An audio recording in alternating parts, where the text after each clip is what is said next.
Halo semua. Saya menemukan sebuah jurnal dari website akademia.edu yang berjudul Misi Kristen di Indonesia, Bahaya dan Pengaruhnya Terhadap Umat Islam. Jurnal ini ditulis oleh seseorang bernama Tarpin MAG, dosen di jurusan Akidah Filsafat, Fakultas Usuluddin UIN Suskaryau. Tertanda Jurnal Usuluddin volume 17, nomor 1 Januari 2011. Terus terang, ini pertama kalinya saya membaca jurnal, yang isinya begitu banyak cacat logika dan fitnah. Saya cukup yakin, jika posisinya dibalik, kalau Tarpin ini adalah orang Kristen, dan menulis seperti ini tentang Islam, dia pasti sudah dipenjara, atau diamuk massa. Untungnya dia menulis tentang Kristen. Orang Kristen bukan orang baperan, yang gampang tersinggung, dan bisanya cuma ngamuk doang. Orang Kristen terbiasa menanggapi tuduhan semacam ini, dengan memberikan bukti dan argumentasi. Oleh karena itu, pada video ini kita akan membantah tuduhan Tarpin, dengan bukti dan argumentasi, sekaligus menunjukkan cacat logikanya di mana. Tetapi sebelum kita mulai, saya ingin menyampaikan teori yang saya temukan, dan saya beri judul teori MTM. MTM itu singkatan dari maling teriak maling. Teori ini saya temukan, karena saya melihat fenomena, bahwa apapun yang umat muslim tuduhkan kepada pihak non-muslim, terlepas apakah tuduhan itu benar atau salah, sebenarnya hal itu juga, yang dilakukan oleh umat muslim. Contohnya, umat muslim menuduh Kristen adalah agama penjajah. Kenapa umat muslim menuduh Kristen adalah agama penjajah? Karena Islam adalah agama penjajah. Bahkan menurut sejarah Islam, umat muslim sudah menjajah, sejak zaman Muhammad masih hidup. Dan tanpa penjajahan, agama Islam tidak berkembang. Kalau seandainya ada orang Nasrani, Yahudi, semua orang kafir yang mengatakan kepada Anda, Islam dikembangkan, diekspansi dengan perubahan darah, katakan iya. Memang iya.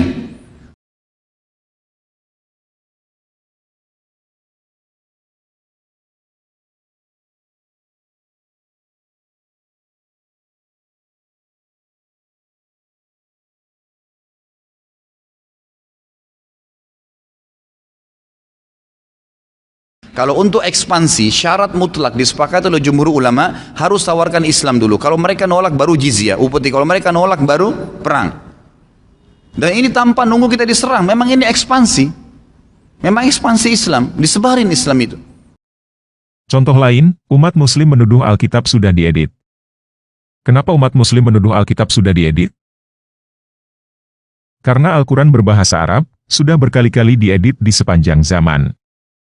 Editan terakhir Al-Quran berbahasa Arab, yang dihafalkan oleh Muslim Indonesia saat ini, terjadi pada tahun 1924, di Kairo, Mesir. Ya, kalau Anda lihat Quran yang ada di depan kita ini, kita yakini ini adalah kitab yang sama, yang diproduksi pada periode Utsman bin Affan. Ya.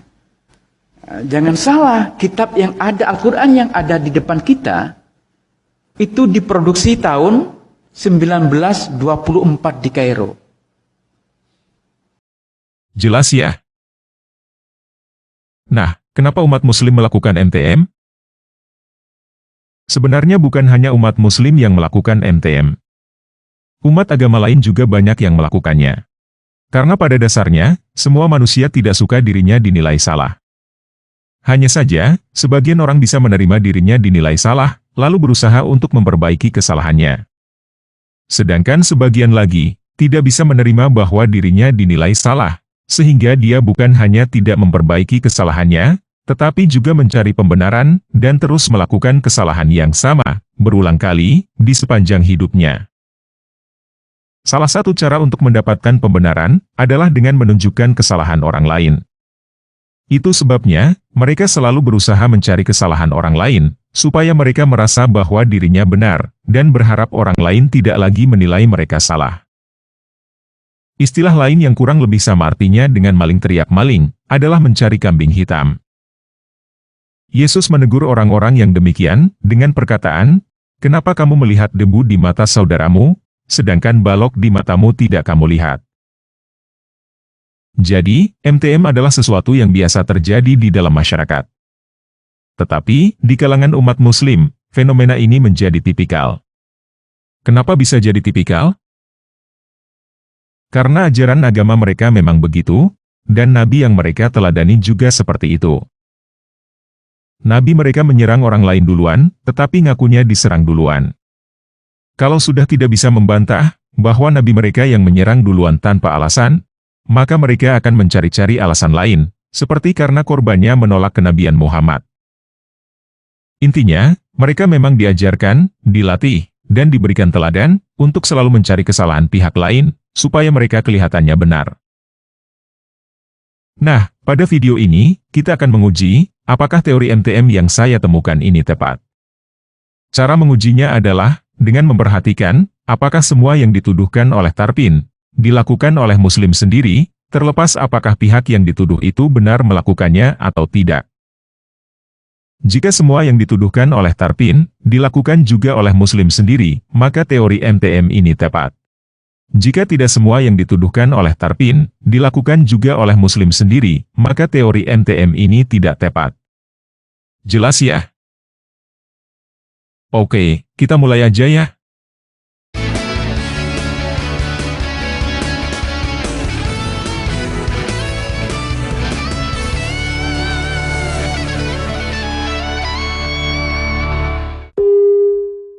Nah, pada jurnal ini, Tarpin mulai dengan menjelaskan apa arti kata misi.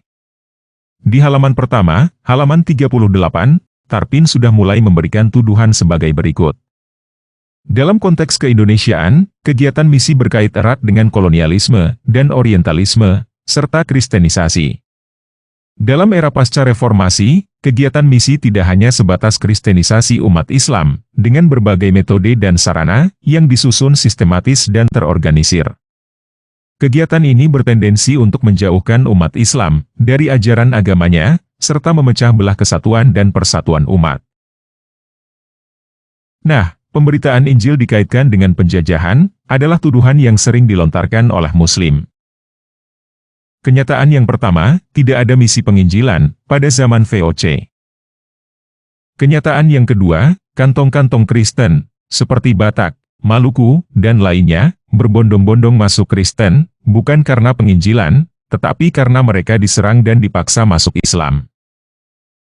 Sebelum VOC datang, para penganut agama tradisional mengundang Portugis datang, dan mereka menjadi Kristen, supaya mereka mendapatkan perlindungan dalam melawan penjajahan Islam. Ketika VOC datang, yang memberikan VOC tanah secara sukarela di Jawa, adalah Islam Mataram, Raja Amangkurat II, supaya mendapatkan perlindungan dari serangan orang Islam yang lain. VOC adalah perusahaan dagang. Mereka hanya tertarik pada urusan monopoli perdagangan, tidak tertarik dengan urusan agama. Itu sebabnya mereka tidak melakukan misi penginjilan. Jika pada saat itu VOC melakukan misi penginjilan, sudah pasti salah satu syaratnya adalah Raja Amangkurat II dibaptis masuk Kristen. Jika Raja Amangkurat II dibaptis masuk Kristen, tentunya Mataram sudah menjadi kerajaan Kristen. Tetapi kenyataannya Raja Amangkurat II tidak masuk Kristen, karena VOC tidak melakukan misi penginjilan. Setelah VOC bangkrut dan diambil alih oleh pemerintah Belanda, baru ada penginjilan lagi di Nusantara.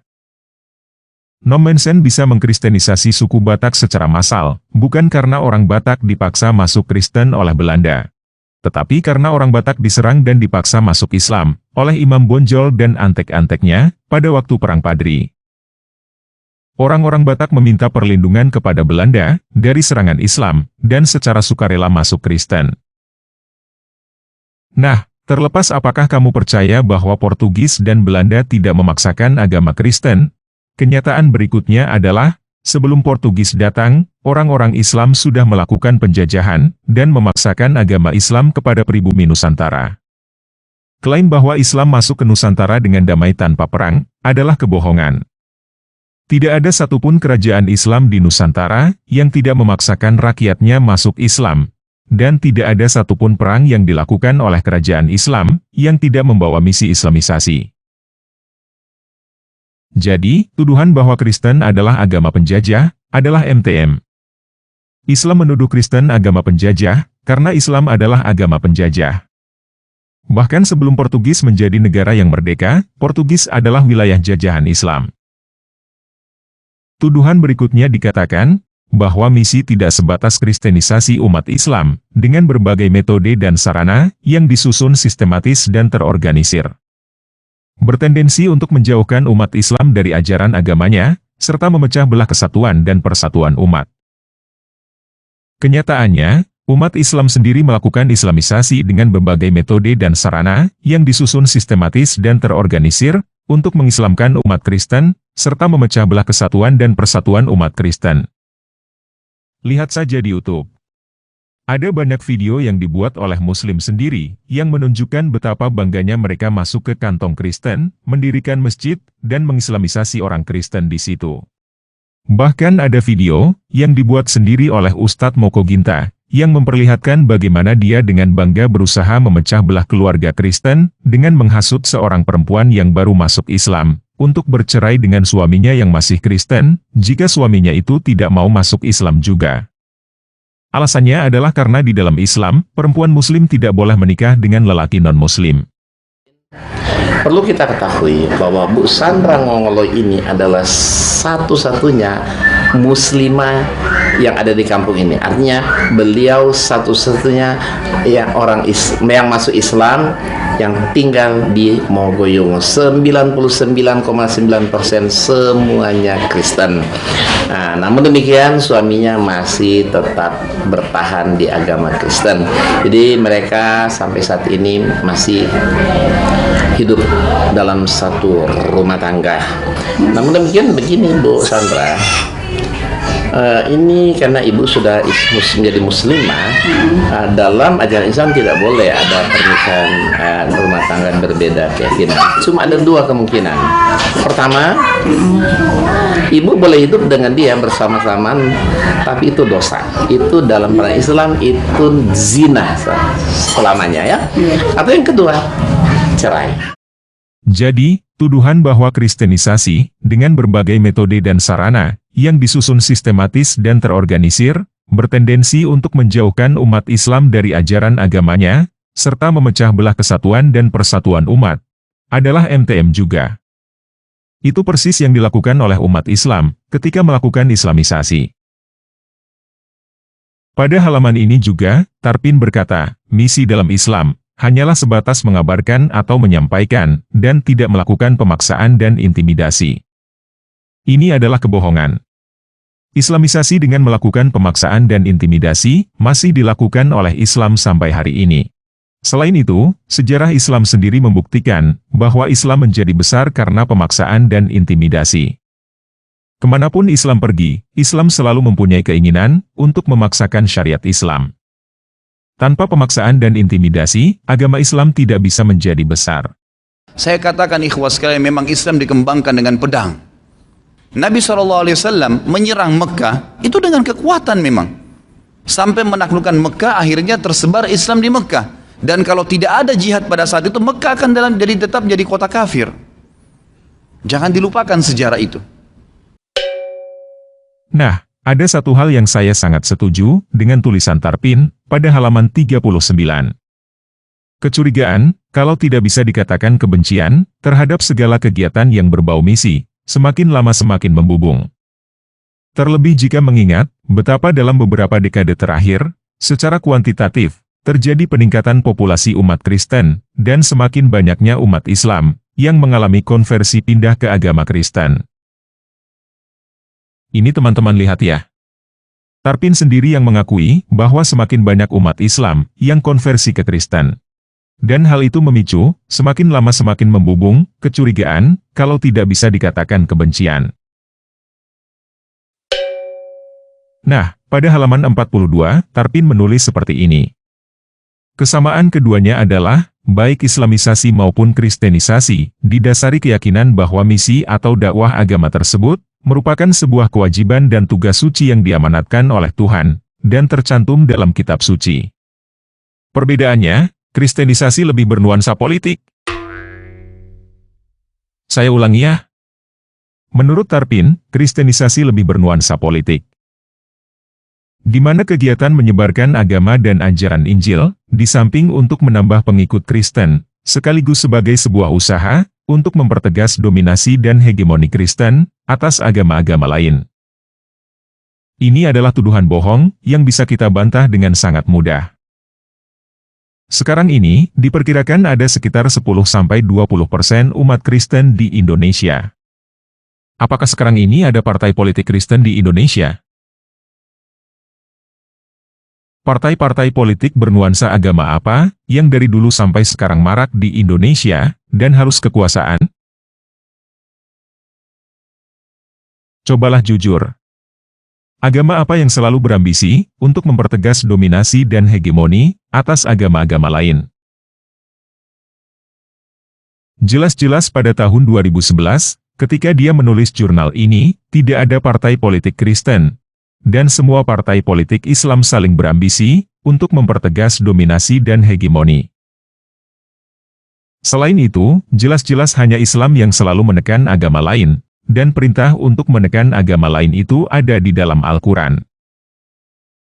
Kok bisa-bisanya dia menuduh Kristen, yang lebih bernuansa politik, untuk mempertegas dominasi dan hegemoni? Kadang-kadang saya bertanya-tanya, kenapa orang-orang seperti Tarpin ini, kok tidak malu, melontarkan tuduhan dusta seperti ini? Jadi, jelas ya, ini adalah MTM lagi. Sampai di sini, semua hal buruk yang Tarpin tuduhkan terhadap Kristen, terlepas apakah benar Kristen melakukan hal buruk yang dituduhkan itu atau tidak, itulah persis yang dilakukan oleh Islam. Kita lanjut ya. Nah, pada halaman 42-43, Tarpin menulis seperti ini. Misi Kristen yang bernuansa politis keagamaan mulai muncul setelah Perang Salib, 1096, sampai 1271 Masehi. Pada video ini, saya hanya mau menyampaikan bahwa apa yang dikatakan Tarpin pada kalimat ini salah. Misi Kristen yang bernuansa politis keagamaan sudah muncul jauh sebelum Perang Salib. Dari sini sebenarnya kita bisa tahu bahwa Tarpin tidak benar-benar mengerti apa itu politis keagamaan dan tidak benar-benar baca sejarah Kristen. Tapi kesalahan ini masih bisa kita maklumi. Saya tidak akan membahas kesalahan ini lebih lanjut, karena sudah saya bahas pada video yang lain. Kita lanjut. Tarpin menulis, yang pertama kali melakukan aktivitas kristenisasi secara resmi, adalah seorang warga Jerman, bernama Raymond Lull, tahun 1890 Masehi, setelah Perang Salib mengalami kegagalan. Raymond telah belajar bahasa Arab, dan berkunjung ke beberapa negara Arab, sambil berdiskusi dengan beberapa kalangan ulama. Pada tahun 1924, Raymond Lull berhasil menemui Paulus kelima. Dia mengajukan 2 buku yang mencakup 2 rancangan Lull untuk mengkristenkan umat Islam. Pertama, menjadikan ilmu dan sekolahan sebagai sarana kristenisasi. Kedua, kristenisasi dengan kekerasan jika tidak dapat dicapai dengan cara halus. Nah, ada beberapa kesalahan data yang ditulis oleh Tarpin. Yang pertama, dia mengatakan Raymond Lull tahun 1890. Terus terang, saya tidak tahu siapa Raymond Lull yang dia maksud. Teman-teman silakan riset sendiri. Jika teman-teman cari Raymond Lull, yang akan teman-teman temukan adalah Ramon Lull, yang hidup sejak tahun 1232 sampai 1316. Ramon Lull dibeatifikasi, dinyatakan sebagai orang suci, oleh Paus Pius ke-9, jauh setelah dia wafat, pada tahun 1847. Jadi, jika Raymond Lull yang dimaksud oleh Tarpin adalah Ramon Lull abad ke-13, dia tidak mungkin ke Arab pada tahun 1890, karena pada tahun 1890, Ramon Lull sudah lama mati. Mungkin Tarpin salah ketik tahun. Mungkin maksud Tarpin bukan 1890. Tetapi masalahnya adalah pada kalimat berikutnya, Tarpin menulis, pada tahun 1924, Raymond Lull berhasil menemui Paulus kelima. Jadi ada kemungkinan, Tarpin tidak salah ketik. Mungkin Raymond Lull yang dimaksud oleh Tarpin, memang bukan Ramon Lull yang hidup pada abad ke-13. Tetapi ada masalah lagi. Dia menulis, Raymond Lull bertemu dengan Paulus kelima. Seharusnya Paulus kelima yang dimaksud, adalah pemimpin Katolik, Paus Paulus kelima. Masalahnya, Paus Paulus kelima, sudah meninggal pada tahun 1621. Jadi, walaupun ada Raimund Lull pada tahun 1890, dia tidak mungkin bertemu dengan Paus Paulus kelima pada tahun 1924. Karena pada tahun 1924, Paus Paulus kelima sudah lama meninggal. Jadi kita tidak tahu siapa Raimund Lull dan juga Paulus kelima yang dimaksud oleh Tarpin. Kalau teman-teman cari kata Raimund Lull 1890 di internet, semua yang keluar adalah copy paste dari tulisan Tarpin. Kalau kita baca catatan kakinya, nomor 14, tertulis, Idrus Abidin LCMA, Misi Kristen di Indonesia. Lalu ada link ke website almanar.co.id. Kalau kita klik link itu, isinya error 404. Halaman yang kamu cari tidak ada. Jadi, cerita tentang Raimund Lull dan Paulus kelima yang dimaksud oleh Tarpin, berasal dari seseorang yang bernama Idrus Abidin. Idrus Abidin dapat cerita itu dari mana, kita tidak tahu. Dan sepertinya Tarpin sendiri juga tidak tahu. Mungkin Idrus Abidin mendapatkan wahyu dari malaikat Jibril. Dari sini kita mempunyai 3 kemungkinan tentang cerita Raimund Lull dan Paulus kelima yang ngobrol tentang kristenisasi menggunakan sekolah dan kekerasan pada tahun 1924. Kemungkinan pertama, Raimund Lull dan Paulus kelima adalah tokoh hayalan Tarpin. Kemungkinan kedua, Raimund Lull dan Paulus kelima adalah tokoh hayalan Idrus Abidin yang ditelan mentah-mentah dan dianggap kebenaran oleh Tarpin. Jika Raimund Lull dan Paulus kelima adalah tokoh hayalan Idrus Abidin dan ditelan mentah-mentah oleh Tarpin, maka Tarpin adalah dosen dungu. Idrus Abidin mengarang dongeng, tetapi Tarpin menyangka itu adalah sejarah. Kemungkinan ketiga, mereka adalah tokoh nyata yang beneran ada. Benar-benar ada 2 orang, bernama Raimund Lull dan Paulus kelima, pada tahun 1924, dan mereka membahas kristenisasi dengan menggunakan sekolah dan kekerasan. Tetapi masalahnya, orang Kristen tidak mengenal mereka. Tidak ada catatan sejarah di dalam kekristenan yang menulis tentang Raimund Lull dan Paulus kelima yang bertemu pada tahun 1924. Jadi walaupun mereka adalah tokoh nyata, mereka bukan siapa-siapa di dalam sejarah Kristen. Mungkin mereka cuma 2 tukang becak yang sedang ngobrol di suatu warung kopi di Jerman. Apakah 2 tukang becak yang tidak jelas siapa bisa dijadikan patokan untuk menuduh Kristen? Tentu saja tidak bisa. Coba saya balik. Ada 2 orang, bernama Ahmad dan Usman, bertemu pada tahun 2000, sepakat untuk islamisasi dengan sekolah dan kekerasan. Lalu saya berkata, bahwa itu adalah bukti, Islam disebarkan dengan sekolah dan kekerasan. Kira-kira kamu akan berkata apa? Apakah kamu sudah bisa melihat cacat logika Tarpin? Walaupun kedua orang ini adalah tokoh nyata yang beneran ada, dan mereka melakukan hal itu tidak bisa dijadikan patokan, bahwa Kristen melakukan penginjilan menggunakan sekolah dan kekerasan. Terlebih lagi kemungkinan besar, cerita tentang Raimund Lull dan Paulus kelima yang ditulis oleh Tarpin, adalah dongeng yang dikarang oleh Idrus Abidin. Jadi, Tarpin sudah punya keyakinan buta di awal, lalu dia mencari bukti apapun, untuk menunjang keyakinan dia. Walaupun itu adalah dongeng, atau informasi yang ngawur, dia tidak peduli. Yang penting dia mendapatkan konfirmasi, atas keyakinan butanya. Sekarang kita sebut yang seperti ini, dengan kata cocokologi. Di dalam ilmu psikologi, cocokologi seperti ini adalah cacat logika, yang disebut bias konfirmasi. Bias konfirmasi adalah cacat logika, yang sering terjadi di kalangan umat beragama, untuk membenarkan keyakinan buta yang salah. Jelas ya? Nah, jurnal Tarpin dari Universitas Islam Negeri Sultan Syarif Kasim Riau ini, penuh dengan MTM dan cacat logika semacam ini. Kalau saya bahas semuanya, akan terlalu panjang. Jadi saya akan langsung ke poin-poin yang menurut saya cukup keterlaluan dan gila. Pada halaman 46, Tarpin menuduh orang Kristen berencana untuk mengurangi jumlah orang Islam. Ada 4 poin yang dituduh oleh Tarpin, tapi saya akan membahas 2 poin aja. Poin pertama, dia menuduh entah siapa, mempropagandakan keluarga berencana 2 anak, harus dilarang untuk umat Kristen. Poin kedua, dia menuduh entah siapa, mempropagandakan keluarga berencana 2 anak, harus dipraktekkan kepada umat muslim. Terus terang, menurut saya, tuduhan ini udah agak gila. Semua data survei menunjukkan bahwa keluarga Kristen mempunyai anak lebih sedikit daripada keluarga Islam. Sampai sekarang, keluarga Islam adalah salah satu kelompok masyarakat yang paling aktif bikin anak. Jadi, tuduhan Tarpin ini adalah halusinasi yang bertentangan dengan fakta yang ada. Pada halaman 48-49, Tarpin menuduh 5 metode yang digunakan dalam melakukan misi di tengah umat Islam. Yang nomor 3 adalah yang paling gila menurut saya. Jadi tuduhan nomor 3 akan saya bahas belakangan.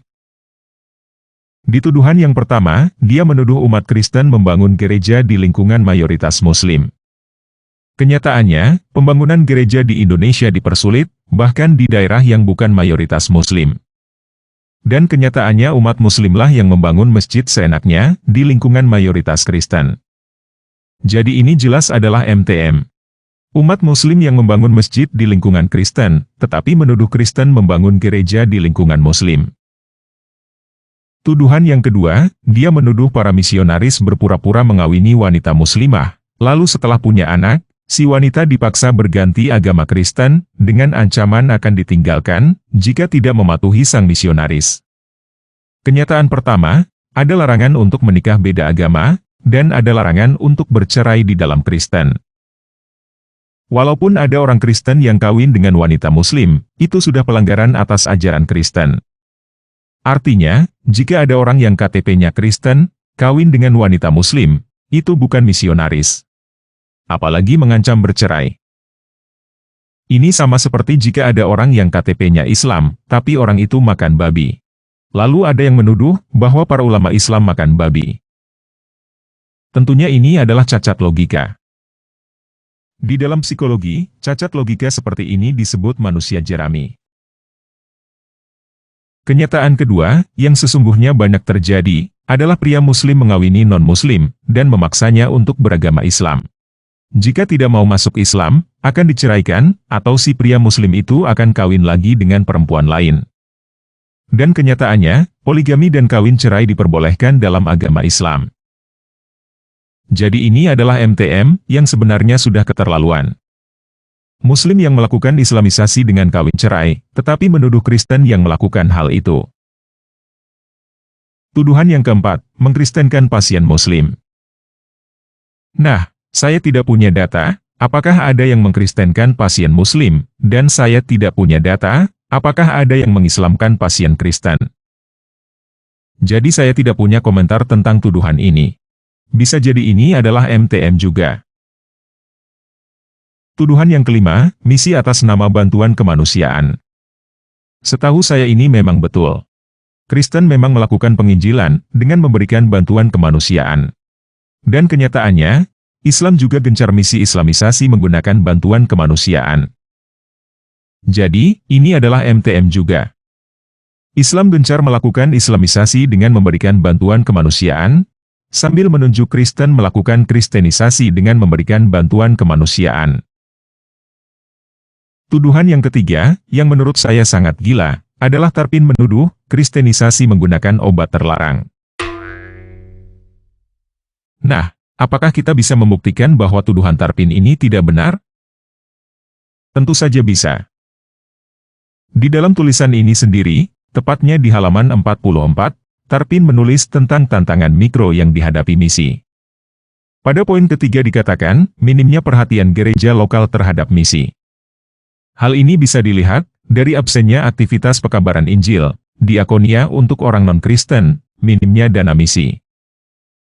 Pada poin keempat dikatakan, sebagai akibat dari poin ketiga, banyak suku terabaikan, suku terasing, yang belum mendengarkan Injil, maupun mendapatkan pelayanan yang memadai.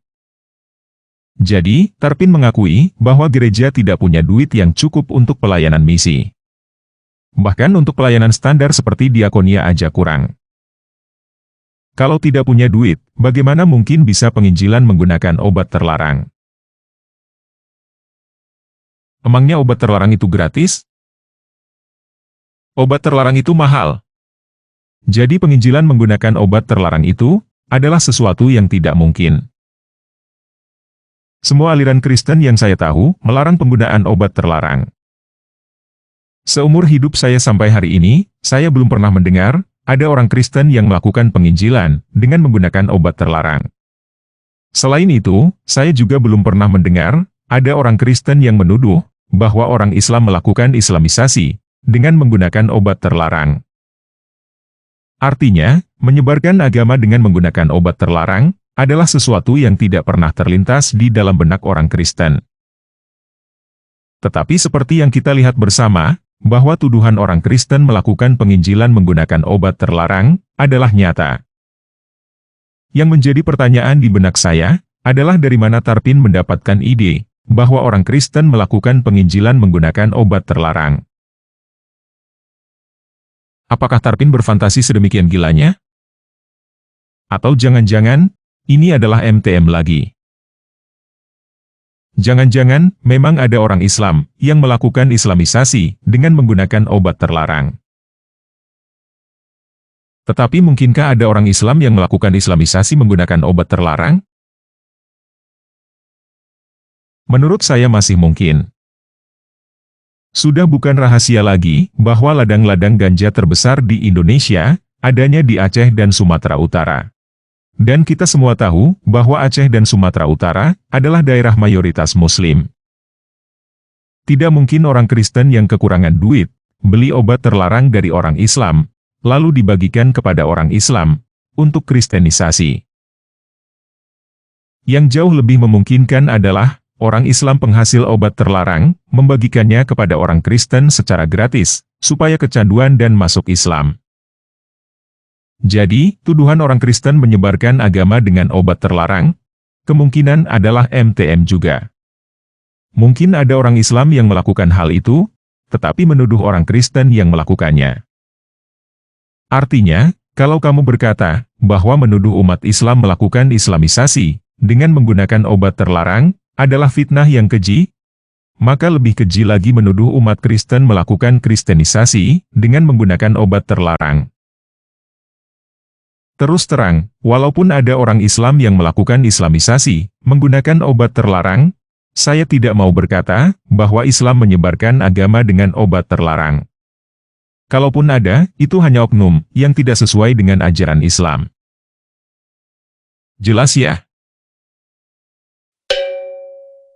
Nah, saya sudah membuktikan bahwa semua tuduhan yang dilontarkan oleh Tarpin sesuai dengan teori MTM. Selain itu, saya juga sudah menunjukkan dan menjelaskan di mana cacat logikanya. Jadi begini teman-teman.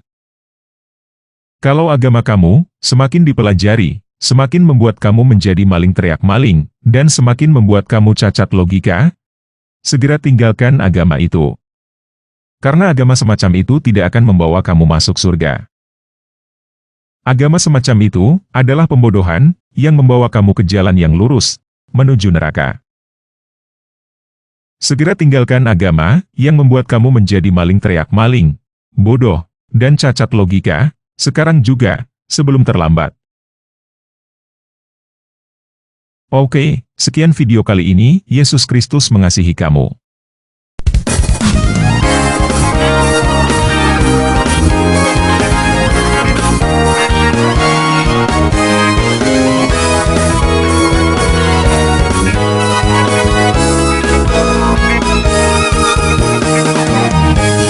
Satu jalan untuk kehidupan kekal, cuma satu jalan menuju kekekalan. Hanya satu jalan untuk kehidupan kekal, cuma satu jalan menuju kekekalan. Dengan firman-Mu, Kau tuntunku dalam kebenaran, dan oleh kasih-Mu Kau memberikanku hidup. Yesus, Yesus, Yesus, Kaulah jalan kehidupan. Yesus, Yesus,